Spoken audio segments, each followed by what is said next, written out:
No, lascia, lo dico io. Buenos días a todas, Sebastian. Good morning. Welcome to the special event of the Women for the Mediterranean Conference on how to build a post-COVID society that is equal, safe, and inclusive for women. My name is Maria Stratigaki, and I am here thanks to my former capacity as Vice Mayor for Social Solidarity and Equality at the City of Athens for the last 5 years. I'm also a founding member of the first feminist think tank, Gender 5+, which has produced recently a report on the same topic of our panel. That's why I mentioned this. It's called Gendered Recovery in the EU. The report is available in the resource center of the conference. Before I introduce the speakers, please have information about the social media for this conference. Please be active. Please be active and liaise with each other. It is important to keep contact in times of lockdown and compulsory digital communication as we have today. We hope it will be over very, very soon. Let's come to our roundtable discussion and the 4 distinguished guests we have today from Italy, Barcelona, Morocco, Catalonia. The main questions of this panel is: what is the impact of the pandemic on women and girls? What are the policies that regions and cities can address so that they have better success for the recovery after the pandemic for women and girls? It is proven that women politicians have better performance when dealing with a pandemic, and as the UN Women has stated, if women were equally represented in politics, policy responses would have been more inclusive and gender-minded. Let's listen to the experience of our guests who are politicians and who are developing policies for women. The first speaker comes from Italy. Giovanna Pugliese is the Councillor of Equal Opportunities and Tourism at the region Lazio, where Roma is. Giovanna Pugliese has studied literature at the University of Rome, Sapienza, has managed cultural and social projects for the administration of Rome, and she has created a lot of projects on art, beauty, culture, and in Lazio. She is creator and project manager of a project called La Città Incantata, and she is public manager in Zetema, Rome, and chief of the special projects of the Lazio region. Let's listen to what Giovanna will tell us about projects of her region for recovering from the pandemic. Giovanna, the floor is yours. Buenos días a todas. Good morning, everybody. I'm really happy to be here with you all in a meeting that wishes to share the good practices that we've activated in our regions in these very complicated months. I believe in the possibility of sharing our ideas and experiences in order to get better all together. The Mediterranean region has always been a great cultural community with a collective thinking system, with proposals and philosophies and lifestyles that we've always shared. And we must always continue making an effort to share our customs and become more independent and emancipated. In the world, Italy was one of the first countries that reacted to COVID-19. Undoubtedly, in Europe, we were one of the first because Italy was one of the first countries to be hit by the pandemic. And so the Italian people have reacted, setting an example with regards to the legislative response and also the civic and popular response. And I'm not going to talk about what the government did or did not do, important measures, extraordinary measures indeed. I'm just going to talk about the actions in the region complementary and parallel those contained in the government's decrees. The regional committee of Lazio, with our president Nicola Zingaretti, which is also the national secretary of the Democratic Party, one of the main parties in government, first moved to action with a program, Pronto Caso, where with 450 million, we defended the liquidity of companies and the liquidity of money in the system and credit access for companies and individuals in a straightforward way.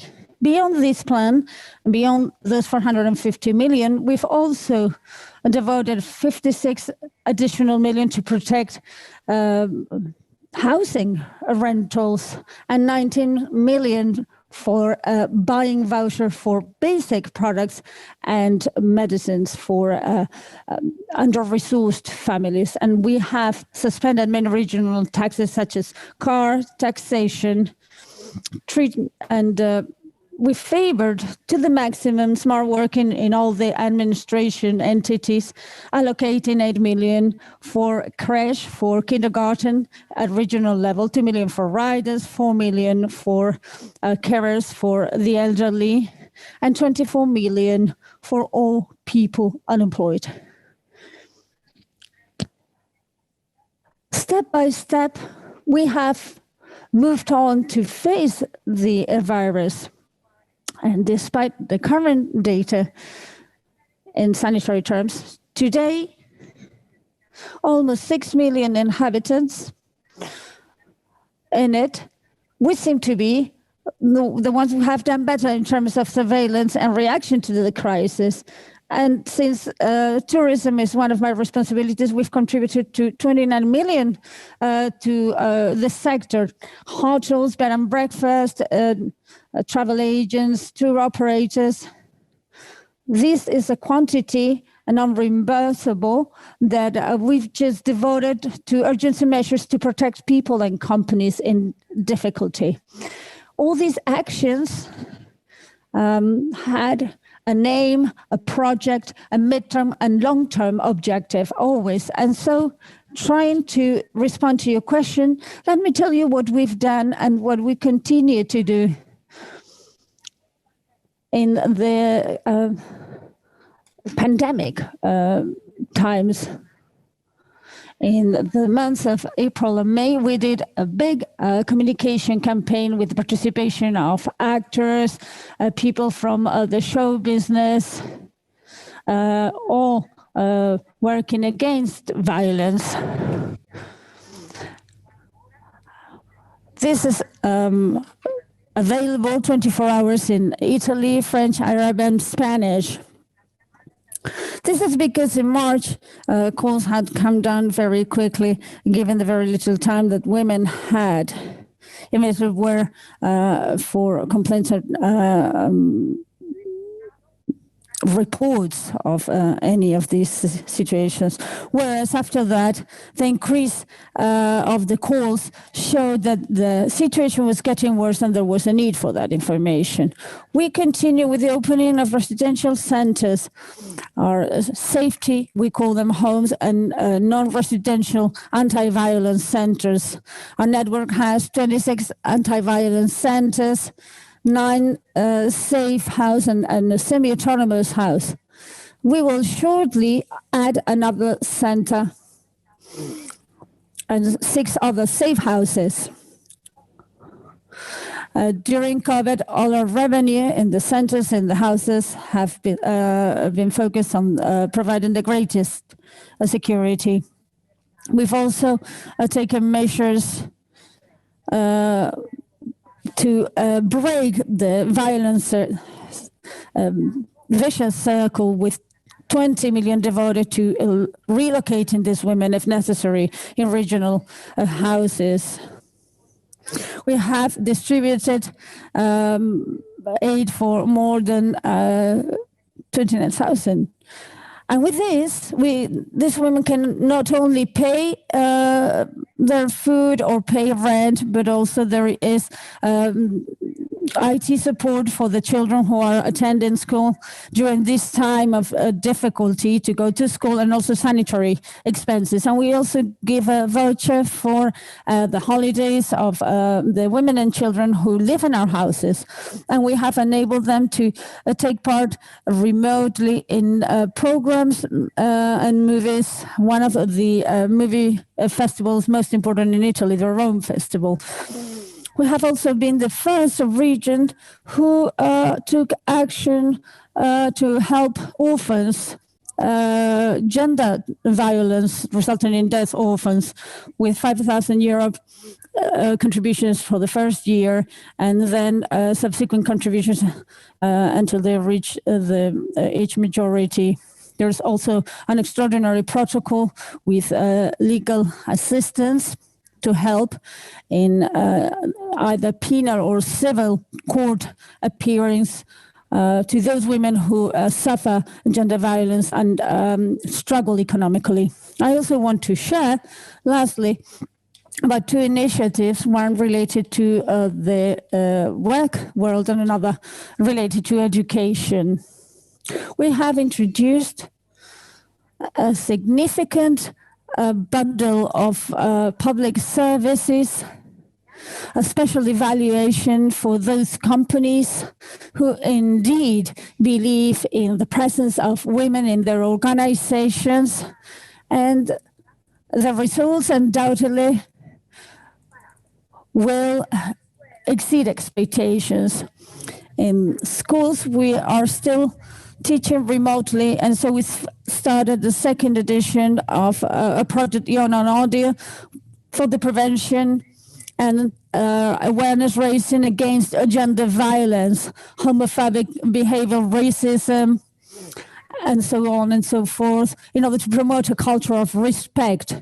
These two last measures, as all others, are projects for a new society in a culture that is predominantly male-oriented. Today, we want to promote a world where gender equality is not only something we say, just a concept, but a reality. Thank you very much for your attention and your invitation. My apologies because I cannot stay on for much longer this morning. But my collaborators will tell me all that happens in these sessions. See you later, and all the success in the session. Thank you. Thank you very much, Giovanna Pugliese. It was really impressive what you said to us about how you deal with gender-based violence. That is one of the most important gender negative impact of this pandemic, and it is really very impressive. And thank you very much for sharing your experience. I will give now the floor to the next speaker, Nadia Ramos, who is Executive Director of the Catalan Women's Institute run by the government of Catalonia. Nadia has a degree in psychology. She's a psychologist, and she has also an MS in clinical child and adolescent psychology, so very specific for children, but also a postgraduate degree in gender equality policies in public management. So I think she combines psychology and gender equality, and she's the correct person to be, I think, correctly head of the CEO of the Catalan Women's Institute since 2017. Please, Nadia, the floor is yours.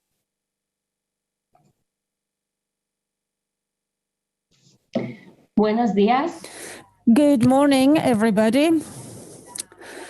I would like to first thank this opportunity to speak in this strategic and phenomenally enriching space that can really show the work that's already been done and point in the direction of new initiatives.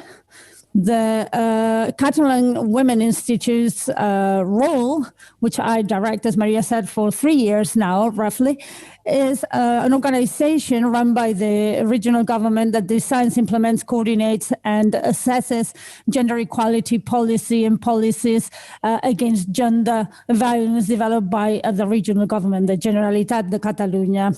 I first want to share with you some pieces of data to briefly illustrate this higher impact of COVID-19 on women in the specific case of Catalonia. If we talk about the working areas or the work world, we know that women are at the very forefront, in the first line, very much exposed to COVID-19, particularly when it comes to healthcare, 70%, elderly homes, 84%, social services, 80% of them are women, or cleaning, 86% of the people who do cleaning are women. And so at the forefront of fighting the COVID, there is a majority of women. These are highly feminized collectives in precarious situations. Our data also indicates that almost 62% of positive or suspected positive cases have been women, and 51.5% of deaths have been female deaths.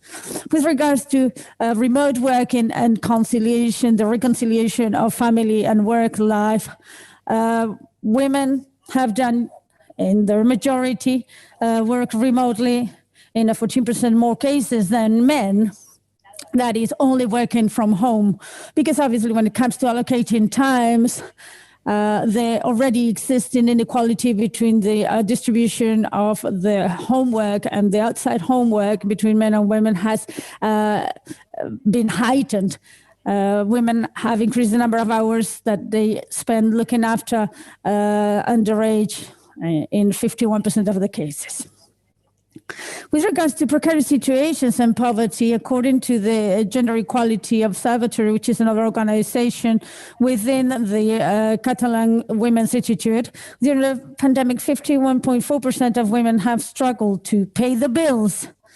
We have also known that 52.3% of women have seen their income reduced during the state of alarm. And with regards to gender violence, which is one of the key points, one strategic point, as we've heard the previous speakers say, lockdown has also meant that women who were suffering this violence have had to cohabitate with the violence perpetrator. And so there's been up to a 98% increase in the attention phone number for gender violence, from 25 on average calls prior to the lockdown. The average during lockdown was 50, with reaching even 60 and 70 calls some days. Contrary to this, during the lockdown, there was 31% less reports or demands the regional police officers, even though after that this number went up again to values up to 50%. As female murders, there was an increase vis-a-vis the previous year, with 3 very close in time ones, when there was a relaxation of the restriction measures, where probably the perpetrators felt they were losing control over their victims. In times of insecurity and crisis, obviously discrimination is heightened, and so violence against women we suspected could increase, as it has indeed. And I'll talk about some of the actions that we've taken at the Institute to face the dire consequences of the pandemic, even though there's been action taken by all the units and departments of the government, the regional government, with the coordination of the Institute I head. One of the measures to help assistance was to reinforce the team that deals with the calls, actually, and also complementing this phone service with a WhatsApp line that put women in a very discreet, direct contact with professionals at the service. We also reinforced the dissemination of these numbers with the help of the audiovisual media corporation that manages the media in Catalonia. We also reinforced the psychological and legal services at the different offices of the Institute of Women. We've introduced a new section in the web page where women could see all the updated information of the services available for women suffering gender violence during the lockdown. And this is offered by the department and also the local entities and other entities collaborating. We also expanded the budget for the services, which are more than 100 municipal services throughout Catalonia.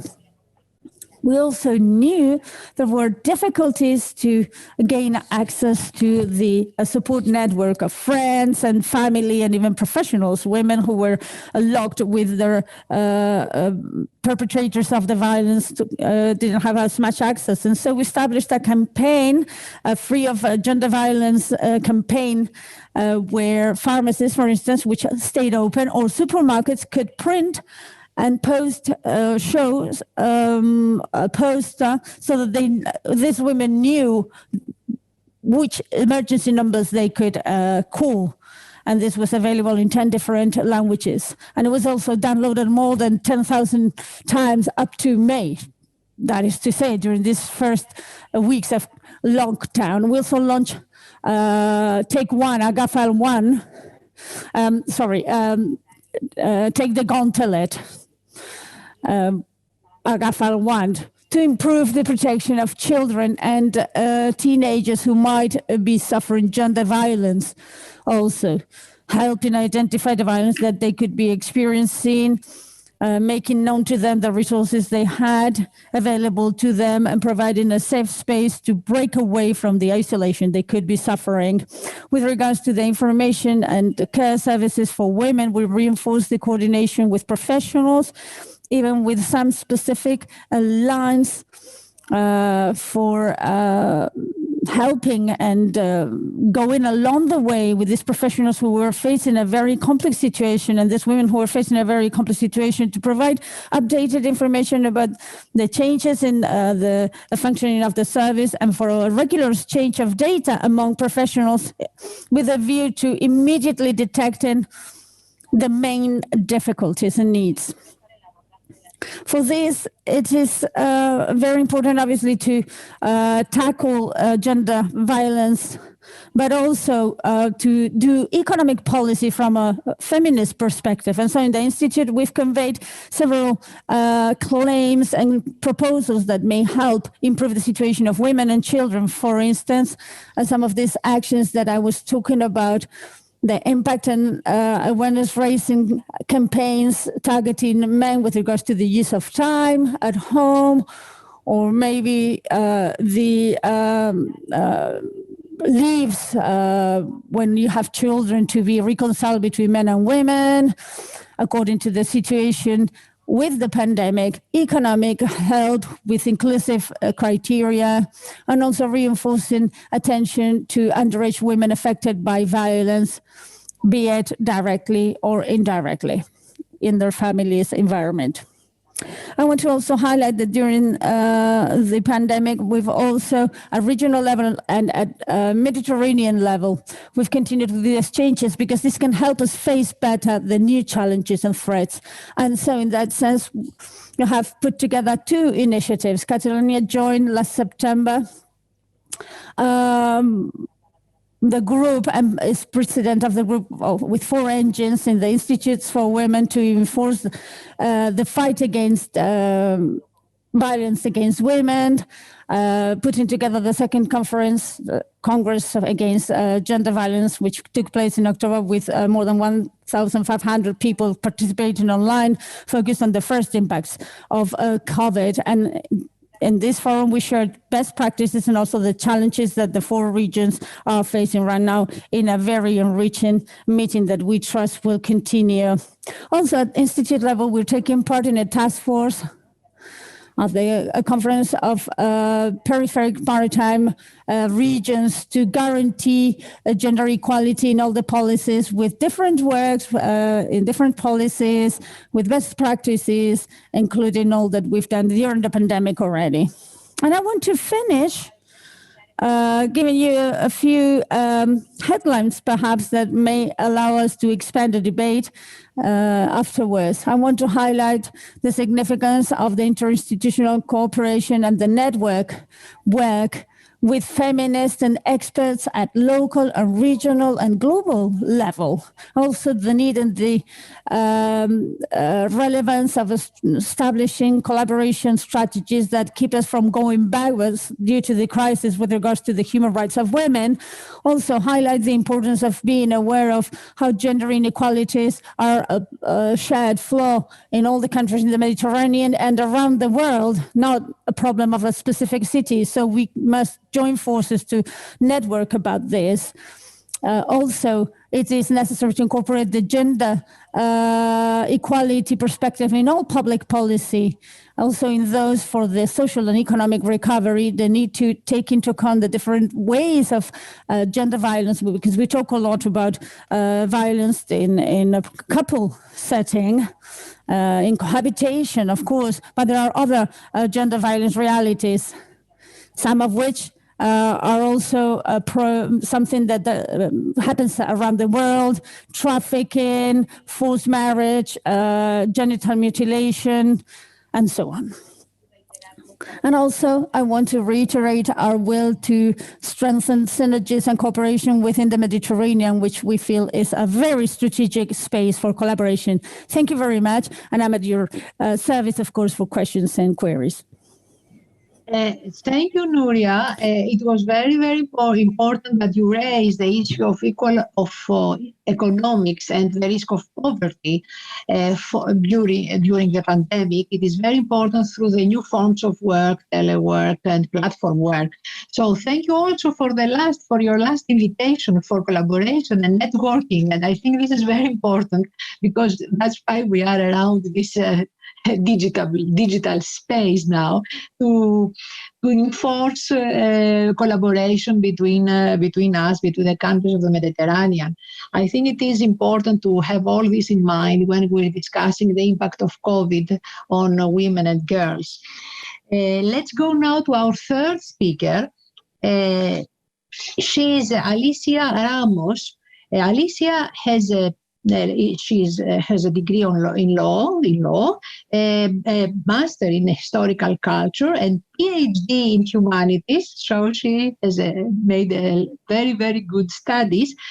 She was member of the Spanish Parliament, and now she is advisor in the metropolitan area of Barcelona. She is advisor on feminisms, plural, and LGBTQI in the office of the Deputy Mayor of Social Rights, Global Justice, Feminism, and LGBT of the city of Barcelona. So, Alicia, we are expecting your talk with a very big interest. So the floor is yours. Hola, muchas gracias. Hello, thank you so much for the invitation to talk. I want to send my apologies because the Deputy Mayor and the Councillor of Feminisms and LGBTQI, Laura Perez, was going to be here, but she had an agenda problem and she hasn't been able to make it, but she conveys her apologies and wants to thank you for organizing this event. And as the previous speaker was saying, it is very important, Nuria was saying, it is very important to have collaboration. From the municipality, we also understand that there must be participatory governance, which implies greater space for women and cities and all this. This is how we can build better, more egalitarian societies. And this calls for structural changes. Many of the things we've heard being said already is what we're working on. Indeed, there are some very specific grassroots changes, and then there are structural changes at municipal level, state level, and European level. For instance, migratory policies that are exacerbating these crisis situations. The pandemic has put us all in a crisis situation, of course, and it has gone to show how, in this context, cities are strategic, both for the control and contention and also for the articulation of measures that can respond to the crisis. And as Nuria was saying, this response has to be provided from an across-the-board intersectorial view that allows us to tackle the various forms of oppression and social inequality. As it's been said already, it is true that the pandemic has heightened the tremendous feminization of poverty. And the response to this crisis, and again, this is an opportunity, the response to this crisis, I was saying, has to come from feminism and from the defense of collective interests, which is why we feel it is very important that any solution that we put forward must tackle or must be inspired by this feminist perspective and these feminist values, because experience has taught us that we need to accept ourselves as vulnerable, interdependent, codependent people in society. And so any solution must not just put some makeup over whatever is happening, but rather focus on life and care above all. The pandemic, COVID-19, and Giovanna and Nadia already mentioned this, have shown that many of the essential tasks during the lockdown are extremely feminized. Healthcare, care in elderly homes, cleaning, supermarkets, all of those are sectors where a lot of women work and have been heavily impacted during the crisis with regards to work overload, tiredness, exposure to contagion, and angst, even anxiety due to the situation. Certain women groups are particularly vulnerable, for instance, migrant women, who are in a regular situation, in legal terms, low qualification women, single mothers, sexual workers, those who are victims of sexual trafficking, among other vulnerable groups. And COVID-19 has also forced us to look at the LGBTQI people also who have been heavily impacted in work terms by the pandemic. At the City Council, we are concerned with the many cases we've seen with trans women, particularly trans women who are, to begin with, a group with high unemployment and work exclusion, have been heavily impacted by the crisis. And we are also concerned about immunodeficient exclusion that people can suffer also. But all these realities, all these situations have not been caused by the crisis. They already existed. And at City Council level, we've tried to face them all with a strategy against the feminization of poverty and the feminization of precarious situations, which we launched in 2016 to reduce feminine poverty, mid-term and long-term, in the city of Barcelona, focusing both in the root causes of the feminization of poverty and precariousness, as well as bringing forth the tools and measures to fight the structural aspects of these problems, given the limitations we have with regards to our own mandate and resources, of course. But it is very important for us to understand that what needs to be done and what we need to strive for is structural change. And so at a time of a crisis such as this, we've seen there's many situations of vulnerability we need to respond to immediately. So there are certain actions that cover the immediate basic needs of particularly these most vulnerable groups I alluded to, but we must also be mindful and work long-term to achieve structural changes, because as Nadia was saying, I agree, again, these structural changes need to happen from a feminist perspective and with these cross-cutting values in mind, otherwise there will be no deep structural change. I wanted to now talk about, in the face of this situation, what has been done at the City Council, how we've expanded the key services and we've launched other services, always with a view that is feminist in order to try and mitigate the adverse impact of the situation. This is a vision we've always had at the City Council, trying to bring all areas involved, not only the feminisms and LGBTQI and social services areas, which is where we sit as an organization within the City Council, but actually always considering a cross-cutting strategy that would imply the whole of the City Council management. So we've put forward different measures. There were, on the one hand, a block of measures that for us were essential when it comes to guaranteeing a minimum income. In that sense, we've maintained the economic aid for women with no revenue, women with irregular work, who with the crisis had lost their jobs and could not have access to certain aid monies because they didn't have a formal contract. And so we've heightened these programs of help, as well as programs to promote employment for those who belong to informal sectors, particularly focusing on the feminine work with actions targeting precarious sectors such as single mothers, women who are victims of violence.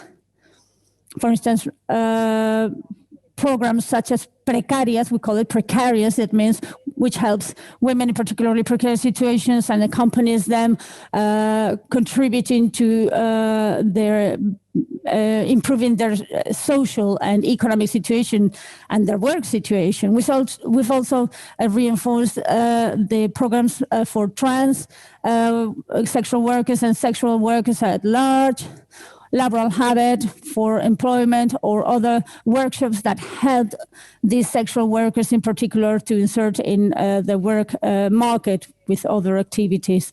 We've also had many programs to look after those who work in care.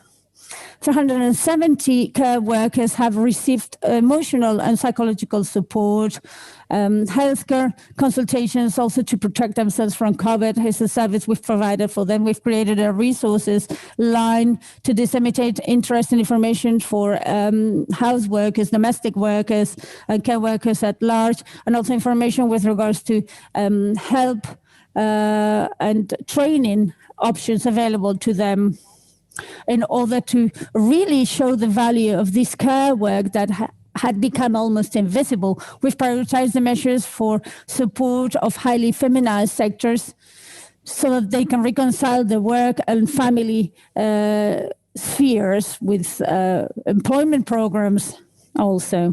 And we've worked and collaborated with other institutions for the immediate incorporation of these women to the citizenship's guaranteed income and other help for cleaners without a contract or sexual workers.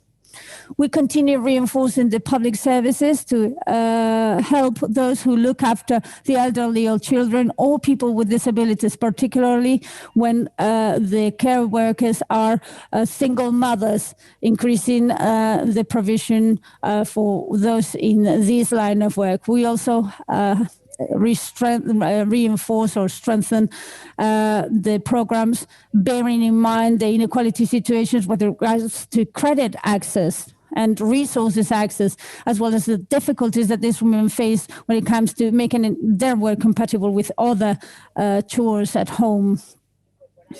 We have incorporated the gender equality issues in the model change in the co-worker sector to improve their conditions in terms of the working conditions, showing the tremendous social value that this sector has. We try to also urgently guarantee a social housing for women at risk of exclusion, homeless women, or those who live in precarious situations with their children or suffer violence. And we are also working in the assistance of those suffering gender violence. I will not go into that because I feel Nuria has really shared an awful lot about this. But I want to conclude by saying that despite the limited resources and the limited competences of our mandate, we're doing as much as we can to solve the immediate needs of women and the most vulnerable sectors, female sectors during the crisis. But of course, again, I insist there needs to be structural change and a rethinking of the priorities and the rethinking and the reshaping of the economic system we want to give ourselves to put life at the very center of our system. Thank you very much. Thank you very much, Alicia, for giving us all this information about the city of Barcelona and it was a very useful and inspiring list of activities that you are doing. I would like to stress that since 2015, where Ada Colau, the mayor, took office, I think she made a difference, and she is one of the leaders I mentioned before that they dealt better and more effectively with the coronavirus pandemic, and we have to acknowledge this. And it will be very, very interesting working with Ada Colau municipal authority. So I envy you. You have a very, very good job at this moment. We have seen till now region, the Women's Institute, and the city of Barcelona and the cities. Now it's time to go to the civil society and give the floor to somebody who represents a feminist association, Union de l'Action Féministe, and she is Nadia Nair from Morocco. Nadia Nair has studied economics in France, and then she has studied a master's in Spain on gender studies.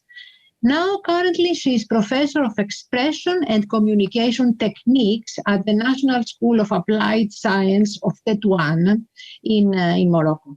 I think that it's very, very important to see how things are from the civil society perspective, and this Nadia Nair's proposal to become to come in this panel, I think is a very, very successful one. Nadia, you have the floor. Merci beaucoup, Maria. Thank you, Maria, for your presentation. I'm really delighted to be with you. I thank you all for the invitation received to be able to address you today. I want to start by saying that all around the world, but particularly in the Mediterranean region, the pandemic has had negative effects on young women and women in general, because what we share the most as women around the world is patriarchy and suffering patriarchy with all its negative effects. These negative effects that, of course, exist, but the intensity is different depending on where we are in the Mediterranean and in the world at large. And if we compare the north and the south of the Mediterranean, the situation is different. Before the COVID pandemic, the situation was different in different areas. In Morocco, there is a deep inequality in terms of gender. The indicator gender gap situates the country on the 37th position. That is to say, we are very much at the very end of the list in terms of gender equality. With regards to participation and the economic possibilities of women, Morocco is the 50th in the list. There was a survey that took place or was carried out by the equivalent of the statistics study in Europe, and the prevalence is phenomenal also. More than two, in terms of the violence, 2 women out of 3 are victims of violence, and the illiteracy is very high still. We are in 42% for women, which is, and it is for men, it's only 20%. In terms of maternal mortality rate is still very high, 76% every 1,000 births, even though there's been great progress at government level to fight this problem. I'll just give you a few numbers to illustrate the situation, which is quite dire. If we add the cross-cutting variables and consider migrant women or women in regular situations, it's even deeper. the gap. And so the pandemics has heightened and exacerbated inequalities that were already there. Despite all these, and despite the specific measures at national level or at local level, women have been somewhat forgotten. The impact has been phenomenal. And I want to highlight a few situations. The multiple interdependent impacts. The first impact on women of the pandemic and lockdown has been the danger in terms of violence and suffering violence. And this is universal, I feel. But here the situation has been even heightened. And the Organization of Representación de la Acción Feminista has received thousands of calls only between March and August. It is true to say that the public ministry has reacted immediately, creating platforms and apps, digital apps, but we must not forget that women sometimes do not have access to those apps and those platforms because of the illiteracy I was talking about, and also because of the digital gap that exists in Morocco. And so women have less access to technology. There is a very strong mobilization of associations, but it's not enough because of the lack of mechanisms for the protection against violence. It is the government and the local groups obviously help with this, but also the organizations, the government organizations at regional and municipal level have to step up to protect women from violence. And at grassroots level, we can accompany them, but we must not be the ones responsible to react to such an important, significant, and serious situation. As it has already been highlighted by Nadia and Alicia, women are at the forefront because they are the nurses, the cleaners, the people who work in supermarkets. In Morocco, 67 of the paramedics and 70+% of the medics are women. So the services provided at hospitals are subcontracted by the government to agencies where a lot of women work without social protection. And of course, one of the impacts has been the loss of informal jobs where there is high feminization. The employment rate for women in Morocco is hardly 20%, and it's going backwards right now. Women, with the pandemic and the lockdown, have found themselves in a precarious situation, extreme precarious situation in many cases, and the poverty and the precariousness has led them to underage marriages and prostitution even. The rate of underage girls' marriage has increased. And this is a form of human trafficking. We know this. And prostitution has also become, or could become very quickly, a form of sexual exploitation, pornographic exploitation that a lot of women could fall into. All of this in the context of cybercrime, of course. We do realize that human trafficking, particularly women, has increased into the Mediterranean region. And recently, a week ago, there's been a meeting with a network of associations in the MENA region within Arabic countries, where we've seen various forms of trafficking that have phenomenally increased, particularly sexual exploitation and girls' marriage and the exploitation of girls as paupers, for instance. There's also an increase of the domestic workload. Nadia has alluded to it. She has also mentioned it, and Alicia. And women allocate 6 times more time to working in the home and looking after the children compared to men.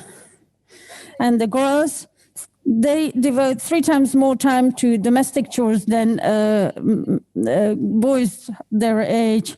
This difficulties the access of women to care, to education, to training. And Morocco had a dire situation already. It was already difficult in terms of care access, and the standard of the MS is 1 doctor by 565, and we're way below that. There is also an underrepresentation of women in the care assistance and the receiver's end, and this increases the risk of contagion, obviously. In my opinion, the pandemic has also been an occasion to illustrate also the opportunities to reinforce the representation of women in all the decision-making spheres, the central government, the local government, the regions according to the countries, organization, the local powers. And we see the presence of women changes the situation. We know that. Political representation of women in the various entities is also necessary to face the pandemic. In Morocco, there is a support fund, but there are hardly any women who are represented in this organization. So the time has come to really move forward and start talking about parity and equality in terms of the numbers of representatives. This is urgent. Of course, I talk about the women's participation, being convinced of the equality, the equal footing that women and men must have in all these institutions, because otherwise the consequences can be dire. Women recognizing human rights as universal, and the women's rights being recognized as human rights.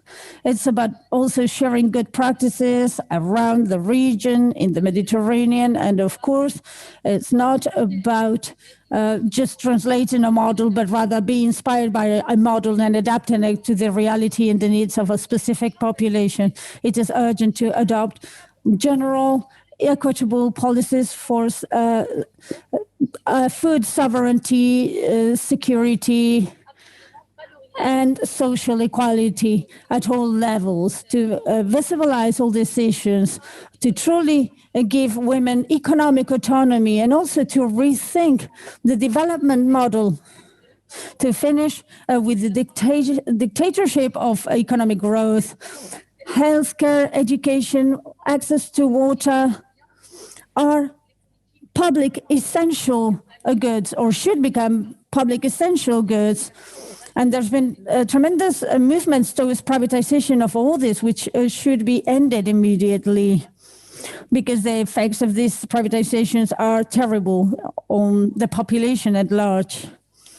The feminist vision considers that money must strengthen education, healthcare services, because this is not an expenditure, this is an investment for today and for tomorrow.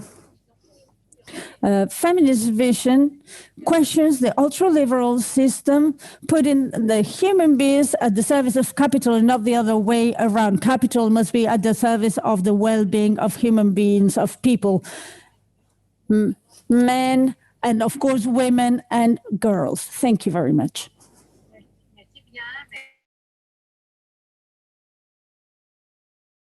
Thank you very much. It is very important to indeed bring all these issues to the forefront. Cyber crime, for instance, is another issue you alluded to, which is very important, and human trafficking. I'm really delighted to hear you talk about parity and equality on a par of men and women, which is very important to solve the problems in the political arena. And I would also like to say that valuing the care work economy is of the essence. I agree. we are faced with an opportunity to do things differently. Indeed, the pandemic has brought about an opportunity to change the way we think and the way we see the situation. So thank you very much, Nadia, for your talk. I go back to English now, and I will try to give you, yes? So I will come to in English now, and I will read the three of the first three questions we have. Okay.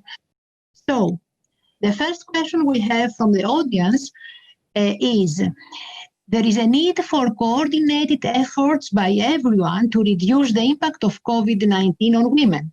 How can the different women's networks in the Euro-Mediterranean region collaborate and network with each other to build back better after the crisis? This is a political question of our panel, let's say collaboration and so on.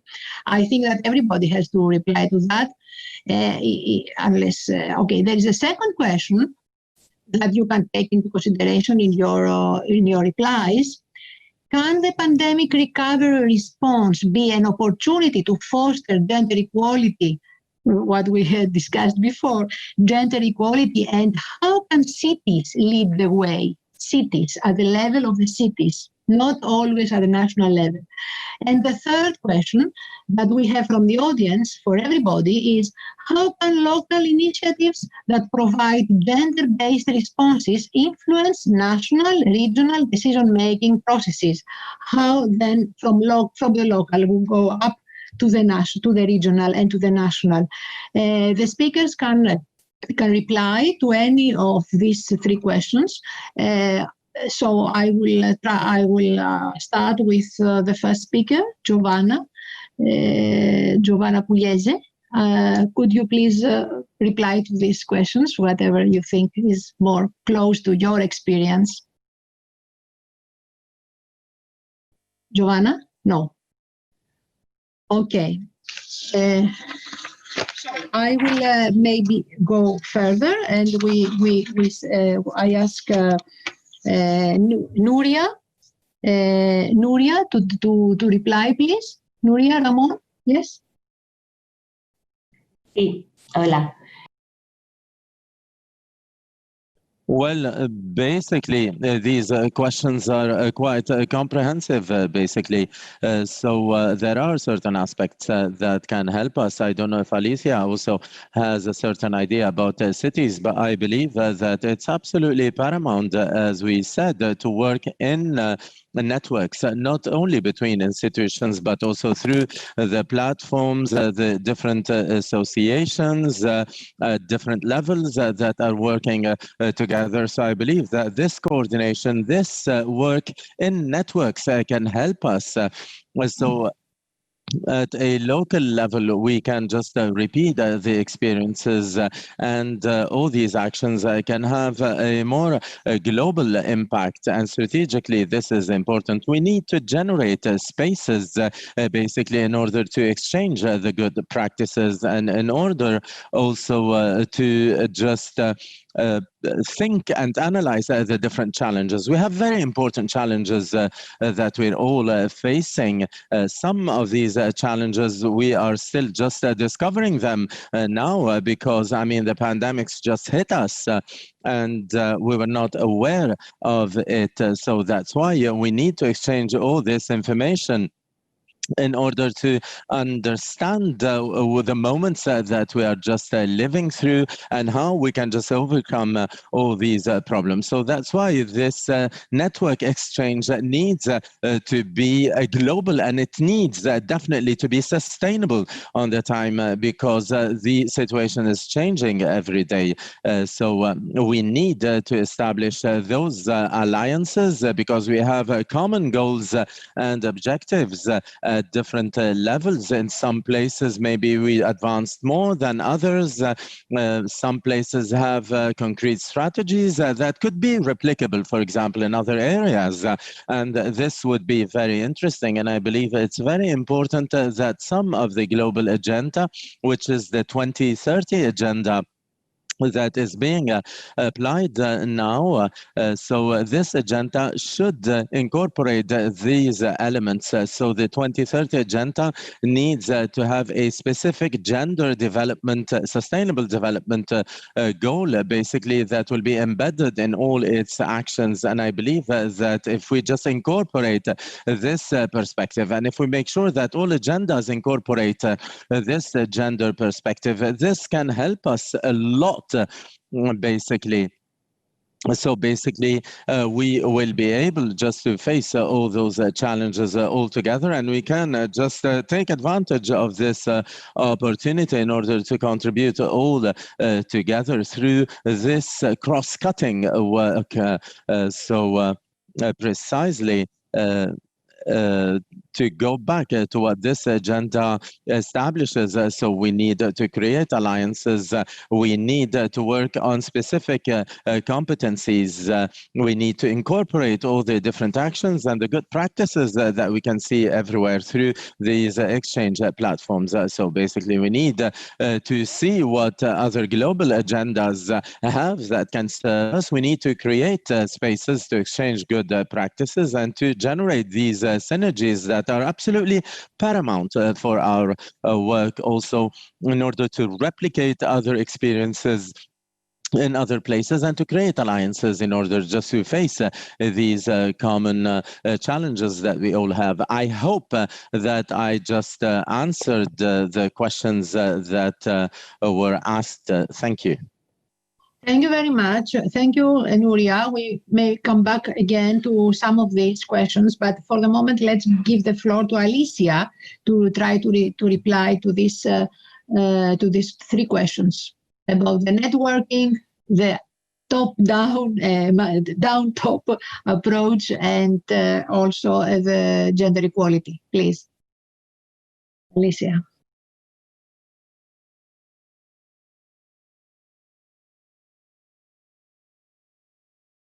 Thank you very much, Maria.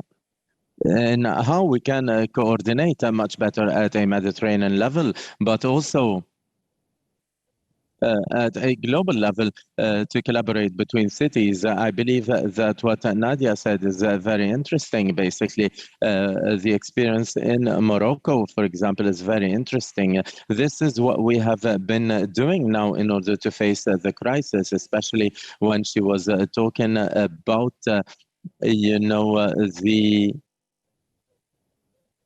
the commerce and the sexual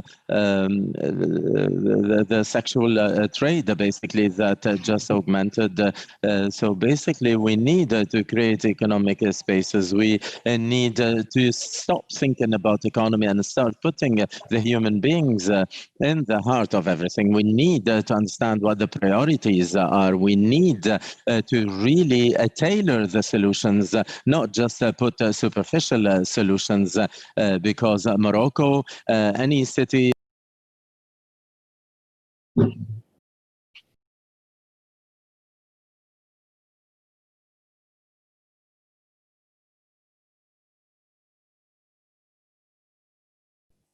Okay.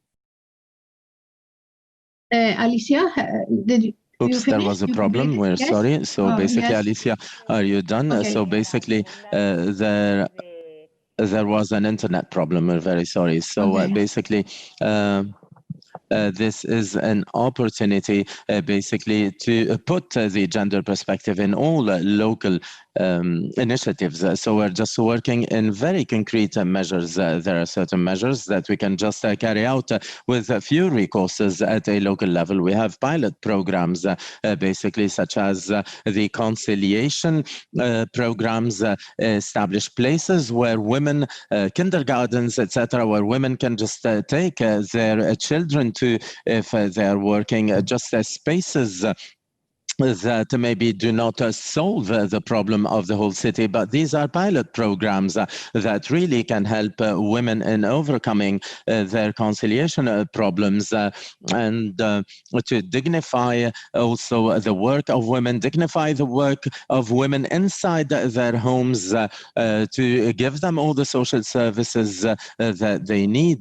So the city council, we don't have all the resources and competencies, but we can create pilot experiences that could be replicated at much higher levels. Basically, we are just working on offering information to women about new technologies, how to use the new technologies for work. We're just working with different groups of women just to broaden their horizons and help them. So basically we have very concrete, very specific policies that are just helping people to overcome problems. And then we're going to see how we can replicate all these experiences at a broader level, and also in terms of how we can have a certain influence on the national policies. And as we heard before, the policies need to be bottom up, and this is absolutely paramount. So that's why we need to make sure that all the social movements are just reinforcing their work. So all the associations many times don't have absolutely any connection whatsoever with the political level. So that's why we need to create these links in order just to have their voices heard, and in order to have a much better impact of their work. So we have a lot of communication with the ministry. We are just proposing many things. We're just guiding the ministry in order to help us. We need a coordination at a municipal level and also at a national level and regional level. And we should not forget basically the other part, which is the part that has to do with all the social movements, the feminist movements, etc., that did not have any relationship with the institutions, but that can work all together in order to put pressure over the national governments or the other political institutions, and even at a European level or at a regional or world level also. I don't know if you want more information about more concrete policies that we are just carrying out in the City Council. I'll be very happy to give you this information. Thank you very much, Alicia. And for the moment, it's okay. We have make the round table, and then we may come back to Barcelona. That is really the example, the good example today. I will give you the floor to Nadia to reply to these questions about networking and top-down approach, and then I will ask Giovanna, who is back, if she wants to reply later. But first of all, Nadia. And Nadia, after that, you have a special question for you, but it will be later. So for the moment, Nadia, you reply. Yeah. S'il vous plaît. Thank you very much. I want to go back to the question about if this is an opportunity. I believe that really the pandemic is an opportunity, and but we need to understand this opportunity and really take advantage of it. I believe that this is a wonderful occasion in order for us to push forward women's rights, and we need to be very careful, because this opportunity can just lead to a regression in terms of human rights in general, but also especially in terms of equality between men and women. So that's why no matter what the crisis can be, it could be a health crisis or just an armed conflict, always women are the ones who are just paying the high price. And we can see this in the history. So that's why we need to grab this occasion, this opportunity, in order to improve our policies and go towards equality in terms of just working in networks. I believe that the networking for women at the Mediterranean level is absolutely paramount. And we need to work at all levels, basically, in order to exchange our experiences, exchange our good practices. And as I said before, we are not just offering models. We need to get inspired. We need to adapt the experiences depending on our different contexts and cultures. And I believe that the cooperation between North and South needs to go in this sense, to reinforce and foster these networks, foster all the strategies and equality programs between men and women. And as I said, now the networking will allow us to exchange good practices. We have seen this. What has been done locally is extremely important. In Morocco, for example, locally, we had very, very few measures. We only had awareness raising campaigns. We have disinfected the public places, etc. But it was the central government who had the monopoly of the management during this pandemics for different reasons. I don't want to go in the details here. And because we were very surprised at the outbreak of this pandemics, but the local management did not have any effect whatsoever on the population, unfortunately. So these good practices will allow us to get inspired from each other and get inspired from what's happening in Barcelona, for example. And thank you very much. Thank you so much, Nadia. You have answered all three questions. One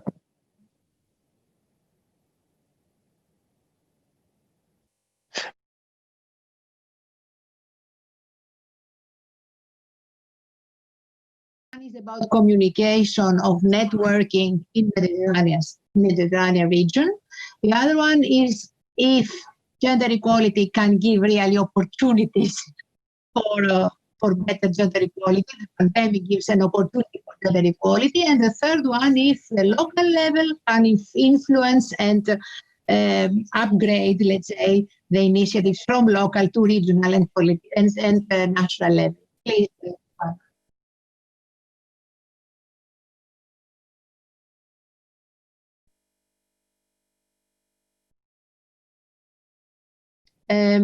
You have to you have to unmute, please. You are muted, Giovanna. You are muted.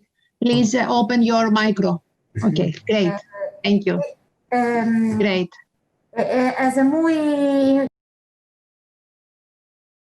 It's very important to work in a network, to collaborate. We can find ways. We can find ways to communicate with the different women organizations and associations. We also can work with all different local authorities, municipalities, in order to overcome the health problems. It is very important to really create a situation of total comprehensive collaboration between the associations and the institutions, between all the local entities also that are fighting to uphold the rights of women and help women everywhere. Okay, thank you very much. There is a general question for everybody again. I will read it. What role has civil society played in the pandemic response, and how can we include civil society and its initiatives in policy plans and regional pandemic responses and recovery plans? How civil society then can be included? This is mostly for the politicians of the regional and local level, that means the three first politicians, the three first speakers. And then there is, I will give the floor immediately to you, the three. And then for Nadia, there are two specific questions because you raised the two issues, very important. The first is, Nadia, I just read. We have seen that most of the innovative initiatives to fight the gender effects of the pandemic have been digital. yes, as you have said, there is a digital gap between men and women. How can we bridge that gap to ensure that women have equal access to the pandemic response? So one question for Nadia then is about the digital gap.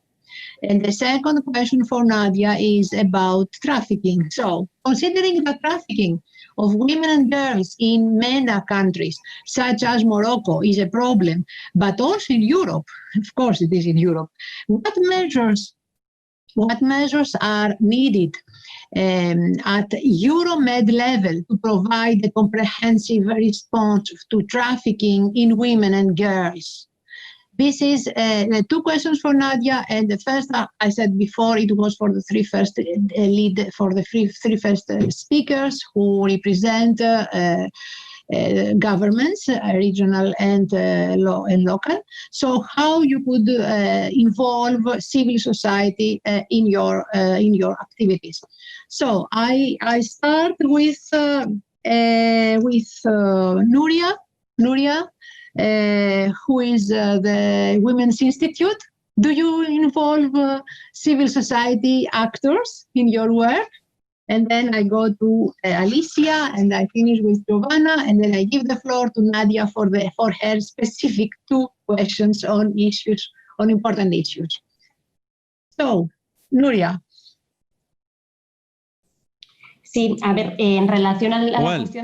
In terms of the role of civil society during the first months, we worked mainly with the National Women Council in Catalonia, which is the organization for participation. And we have more than 400 associations in Catalonia who are just working for gender equality with a feminist perspective. And they're serving women who are just suffering violence, and they are in the forefront of the work to help women. They're just helping women, and they're offering their services directly to these women. So we just established platforms for cooperation with different Catalan government ministries, and also with municipal institutions also. And we had a third way of communication with a representative of this National Catalonian Women Council, where we have created work lines. So we have shared spaces in order to carry out this diagnosis and in order to think about the next steps, in order to detect the needs, what the public administrations are not doing, and we should fill in. And also, one of the elements that we thought that was very important, and this is an experience that we can use in the future and in other contexts, is a series of recommendations directed to the different public institutions. So first, women who are just suffering violence, so some orientations in order to offer them information about the different services, the help that we can give to them in cases of violence. And also to help these women in order to overcome the violence in any context, being it in their homes or outside, and also specific recommendations for professionals. Because it was necessary to have information about the different services, the helps, and updated information also, and a series of orientations that were directed to all the citizens. And we worked in network with all the different feminist companies, associations, excuse me, who work with women. And also we tried also to network with all the citizens. So we launched campaigns about safety against violence, and also the campaign that we have launched in November, and that we have been applying during all these times. And the title is No Aggressors, No Accomplices. So basically, we are just reaching out to men, to all the citizens, because it is the responsibility of all to fight against this violence. gender violence. We cannot tolerate any kind of violence. So basically, this is during the pandemics. And as for the relaunch plans, this is more difficult because we have the main access of work. So basically, in different spaces, we just worked the modalities of participation between the different associations and the National Women Council of Catalunya also in order to work on gender perspectives. So we need to carry out a follow-up in order to make sure that all the perspectives are taken into account and that the gender perspective and the specific measures also for women are just included in the relaunch plans for after the COVID-19 pandemics. Thank you very much. Thank you, Nuria. Alicia, for 1 minute, please, because we run out of time. Please, Alicia.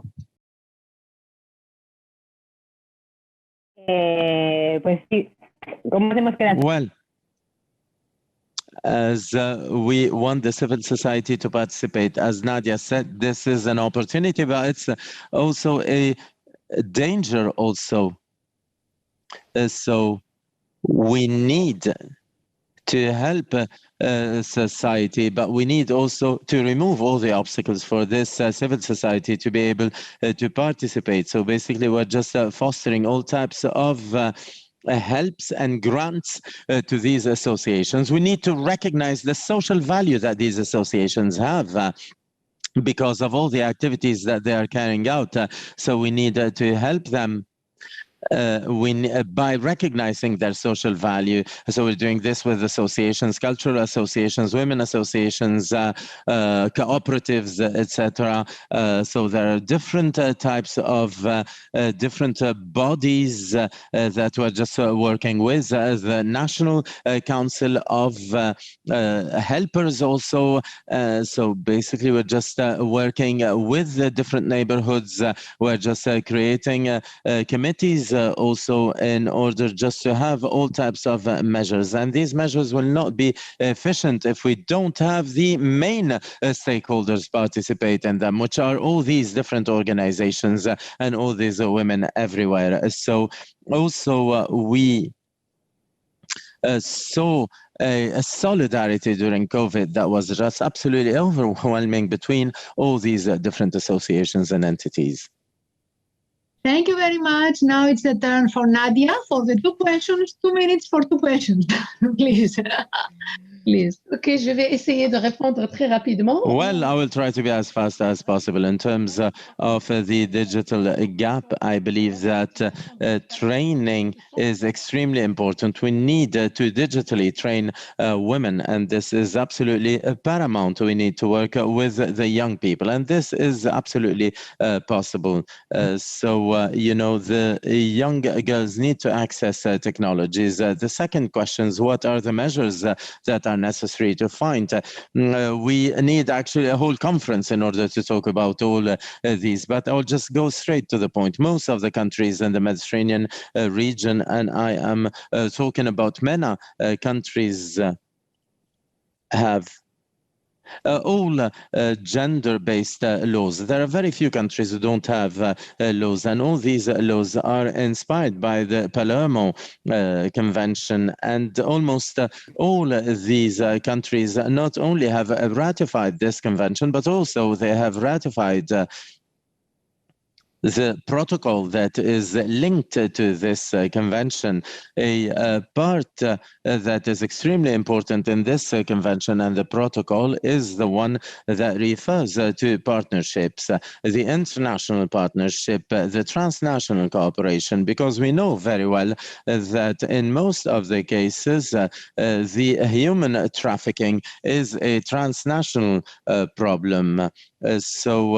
This part about partnership, we need to fight human trafficking. So it is very important to go back to this protocol in order to create transnational mechanisms, but also national mechanisms to work. But also the awareness rising of the population is important. The social actors, the civil society awareness is very important because this problem is not well known. I will give you an example. In Morocco, for example, we have the work of the minors who just are helpers in houses, and this is trafficking. This is children trafficking, but it's not known, it's not taken into account. So that's why we need to train very well all the people in the justice system to understand what trafficking is and to try to find solutions to face it. I tried to be fast. Thank you very much. This was absolutely fabulous. There are some more questions, but now we have to complete. We have to close. Please be sure that all the videos and the results and the recommendations will be available for everybody by the organizers. I would like to thank you for your energy and your dynamism for dealing with gender issues in different times with COVID, with the pandemic. I mean, this is really needs more courage. I would like to thank everybody and say that stay safe and stay in contact, because contact is our power. Thank you very much for your attendance.